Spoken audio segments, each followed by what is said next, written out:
Thank you for joining us for Week 1 playoffs on YouTube here. This is Offsides, fan-based NFL show. I have to my left a champion, Randy. And I have to my right the losing team this week that we've been talking about, the Green Bay Packers, Rolf, which we'll be talking about. And my son was very sad during that game. So we'll go over the first game, Colts KC. This game, if you were predicting at half what was going to happen in the second half, you would have probably lost a lot of money because there's no way you predicted after 31-10, KC's winning the game, that you would think that all of a sudden, after Andrew Luck's throwing a couple of picks, that's pretty struggling, they're not doing so well, and then all of a sudden here comes the Colts, and they looked and took down the KC Chiefs. What can we take away from this game? And Andrew Luck, his mistakes. What can we take away from this game?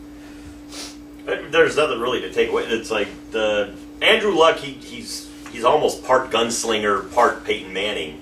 Okay. He needs to get rid of the gunslinger part and just focus on being Peyton Manning. Right, because that didn't work out so well. Yeah, when he just kind of throws it in there, he seems to like to throw it to the other team. He needs to take care of the ball a little bit better. Right. But you can tell his team believes in him. They believe. They're going to come back. They're going to win. Even being down 28 points, right? You could tell that team still believed they had the shot. Right. And it was, I believe, the second biggest collapse, second biggest comeback. Second biggest comeback in playoff history. Yeah. Next to that, I believe, it's the Oilers and the Bills. Right, back in the day. Back then, I was a Bills or I was an Oilers fan. That's bad. I'm so sad for you. It's sad for Ralph for today. Got to relive those old memories. But anyway, I mean, what does it say about Kansas City and Alex Smith? Did they not believe in him? I mean, how did they give this game away? That was a huge defensive collapse for one. I don't know how you come back from that. Yeah, I mean, next year. Right? I mean, well, they lost their starting quarterback that was shutting down T.Y. Hilton. They lost Brandon Flowers. Yeah, he was the guy that was stopping T.Y. Hilton all the time. Okay. All of a sudden, Brandon Flowers goes out. And there's not a single Chiefs defensive back that can stay with this. T.Y. Hilton is not even a great wide receiver. But they couldn't figure out that all they had to do was put two people on him, and they wouldn't have anybody else to throw to. Very simple, I would think. Very simple. And then it doesn't help that in the first series you'll lose Jamal Charles. Yeah, that hurts. In the first series. He goes out with a concussion. But they scored 44 points using Dexter McCluster and Dwayne Bowe and everybody else on that team. They still put up 44 points without Jamal Charles. Dwayne Bowe had some big drops. He does, he always seems to have big drops, period. But right. When you still put up, I could understand if they put up 14 points and then you say, okay, they missed Jamal Charles, but they put up 44 points. They did not miss Jamal Charles. Yeah. I don't think the offense was the problem. It was obviously it was the defense. As the defense, huge. Here's another thing. When you're up by that many points, don't you think maybe you should run the ball a little bit more, just a few more times? Well, I mean, Andy Reid he just kept throwing it, and that was one of his things he had in Philadelphia that was a problem. Right. Time management. He just doesn't understand that it's like if it goes to 0 when I'm in the lead, I win. He doesn't seem to understand that. Right, because they really didn't need to throw anymore. Just run out the clock. We're up by 28 points. Run out the clock. That was the Dallas of the AFC. Good call, Dallas AFC. It's just amazing, though. I mean, we'll get to it, but Eagles lost as well as the KC, and Andy Reid made a change. And, although KC, great job this year. I mean, to turn around as much as they did. Yeah. Very impressive year. Still a very impressive year. It was heartbreaking to see. I don't know if you guys saw as they left the sidelines. It was, you could tell they looked like they felt just sick. That they just couldn't believe they just lost by a point. They just looked sick to their stomach. But here's the thing. They started out 9-0 against inferior competition. Everybody said it. This is not a 9-0 that everybody believed in a lot. Right. And they went 2-5 down the stretch against teams that were playoff contenders. They kept losing. Right. And, of course, they get into the playoffs. Playoff contender, they lost. But it's still... Last year they couldn't beat anybody. So right. Yeah, but they did make some improvements. They did make some improvements, but it was a soft 11-5. Yeah. Rather than this powerhouse. Yeah, it was Chiefs team. It's maybe third in points or something. I think they should have put in the Arizona Cardinals into the AFC playoffs because I think they would have done better. There you go. You might have been better. All right, next game is a tough one. Green Bay, San Francisco. Now we wrote them off, Green Bay, And they stayed. I didn't. I did. They figured out they figured out how to win without Rodgers amazingly, and then to squeak in and get into the playoffs. And then this is a matchup we've seen year after year. We've seen this matchup, San Fran and Green Bay, 4 times in 2 years. and it's an impressive matchup. You know, these guys go all out. I'm sure Green Bay hates it. Green Bay didn't want to I go don't like it. to see the game because they were too cold. Because they Yeah. wouldn't even sell tickets, so they were thinking about blacking out this game at one point. But we get to see the game. We get to see everyone freeze out there. And sadly, you know, the San Francisco, they squeaked by with this field goal kick. But it wasn't the game that we just talked about. You know, up, over 80 points in that last game. This one, 23-20. I thought that the deciding factor was Colin Kaepernick. I don't think Green Bay has an answer for beating Colin Kaepernick. They don't. Well, especially without Clay Matthews. I just don't see it. Yeah, with the linebacking core that the Packers have, they just don't have an answer for a running quarterback. Yeah. It doesn't matter who it is. It could be, you know, it could be whoever. But I mean, Cam Newton, you could put Russell Wilson there. I mean, I don't think they have that. You know, when that quarterback gets, you know, I need to look around. When Colin was like, I need to look around, he ran for 98 yards. He almost hit 100 yards. 7 runs. Amazing. Kept those drives alive where other quarterbacks are pocket passers. Those were heartbreaking runs for me. It broke the back of the Packers. I mean, the Packers thinking, yeah, we got him stopped. It's third and whatever, and he runs down the sideline for 30 yards or something. You know, when they played him earlier in the year, they had Clay Matthews and they used him as a spy instead of a pass rusher. Right. None of their other linebackers are fast enough to spy Colin Kaepernick, so that went out the window. Shouldn't they have brought a safety up or something to maybe to hinder that? I mean, you would think because they couldn't do anything else right. I mean, I don't know. If I know that Colin's probably going to run on me all day, I put more pressure on my corners, and I would have a free safety like Polamalu does over at Steelerville, you know, and do that. Well, the top corner was also out, so that's a lot of pressure on the corners if you're leaving them 1-on-1 and your best corner is out. Right. Well, I just don't think they had an answer for Crabtree. They don't have an answer for Davis. They don't have an answer for Bolden. There's too many weapons that are floating around out there to really just kind of put a lot of pressure on a secondary and a weak linebacking core without Clay Matthews. Right. Let's give that Green Bay defense a little bit of credit, though. They did hold them to 23. Yeah, and I thought San Francisco would put up probably 35 to 40 points. Right. And Green Bay showed up. That defense showed up. It did good. But the Green Bay offense. Yeah. And that's what I was getting to. You know, Rodgers, do we need a just like a veteran wide receiver now in Green Bay? I mean, did Greg Jennings hurt Green Bay that bad? I don't think so. They could use a big wide receiver. All their wide receivers aren't. None of them are really that big. Like you can just throw the ball up to them. Or like a possession receiver. I'm talking. I guess Jordy Nelson is kind of one of them, but I mean, do they need something else? I feel like they're missing something. Well, they were missing on the wide. Finley. I feel like they're missing something on the wide receiving crew. If they had somebody the size of a Brandon Marshall or an Alshon Jeffries or a Calvin Johnson, somebody that's just big that Rodgers can just depend on, that he can just throw it up to him. Throwing the ball. Like, Yeah. I can throw it over here and over here. Throw it high. That's the big one in the end zone. You just want to throw it up. Right. You know, even have a tight end like a Jimmy Graham or a Gronkowski, somebody big that's athletic that he can just throw it up. He's got to put it in windows that are smaller than most quarterbacks because he doesn't have big wide receivers. He's got to put it perfect. Yeah. He doesn't have any room for error. Yeah.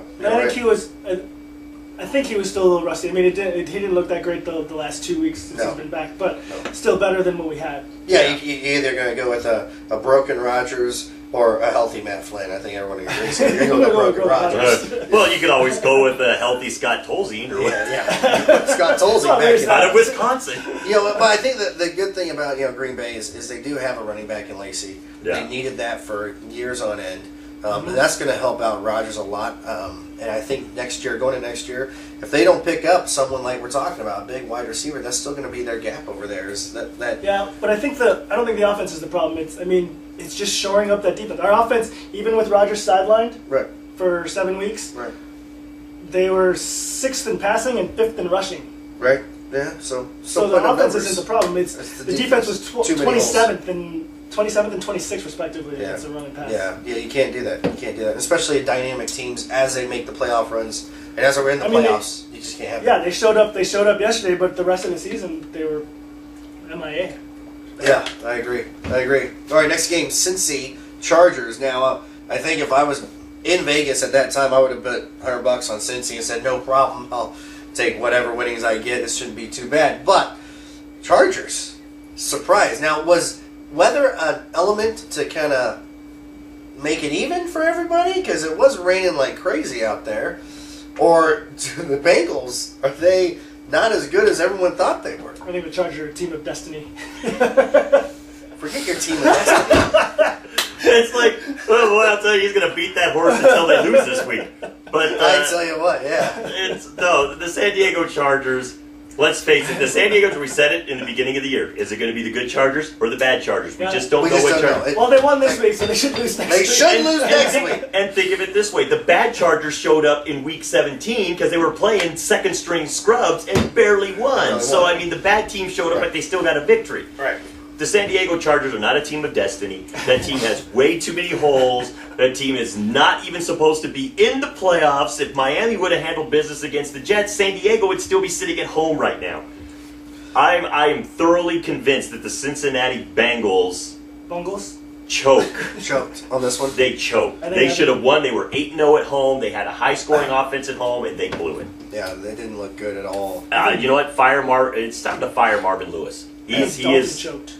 He's been there long enough, and he has not done anything in the playoffs. It's like George Karl for the Nuggets. We got rid of him because he didn't perform in the postseason. Right. Great regular season coach. Right. It's time for Marvin Lewis. He's had 10 years. It's time to go. It's time to bring in somebody else. I mean, it's a rough situation. You're at home, right, which you're happy about. You're taking on the Chargers, who had to sneak in. You know, this person had to win, this person had to lose, and all this stuff had to happen.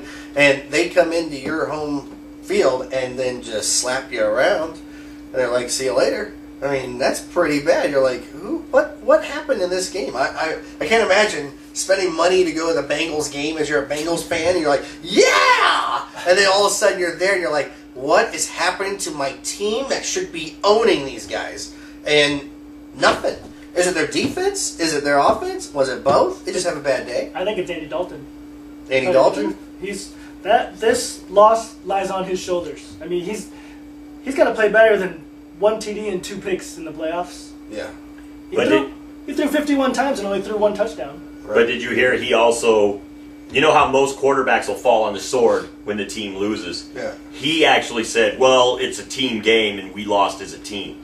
Yeah. Whereas all the time, every great quarterback will fall on the sword on a loss. Even Rodgers said he should have played better on Sunday. Yeah, right. You know, I've even heard Jay Cutler say it. And Jay Cutler is one of the more selfish, you know, you don't really think of him as being much of a team player. Sure. I mean, if that's what he believes, that's a problem. Yeah. That is a problem. Because he's got to, the quarterback has to fall on the sword. It's like they always do it. It's just born into them. They always fall on the sword.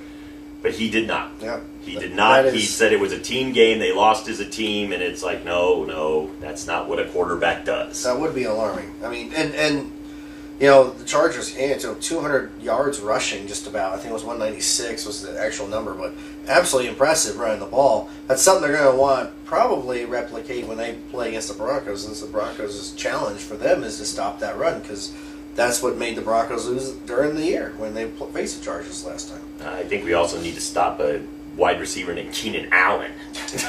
That because is we also let true. him look pretty dang good That's against true. us as well. So Saints and Eagles, last game, and another good one. I mean, all these games besides the Cincy Chargers one were, you know, within a couple of points or last, you know, possession of the game. And the Saints pull out this one, kick a field goal. I actually thought the Saints could actually do this.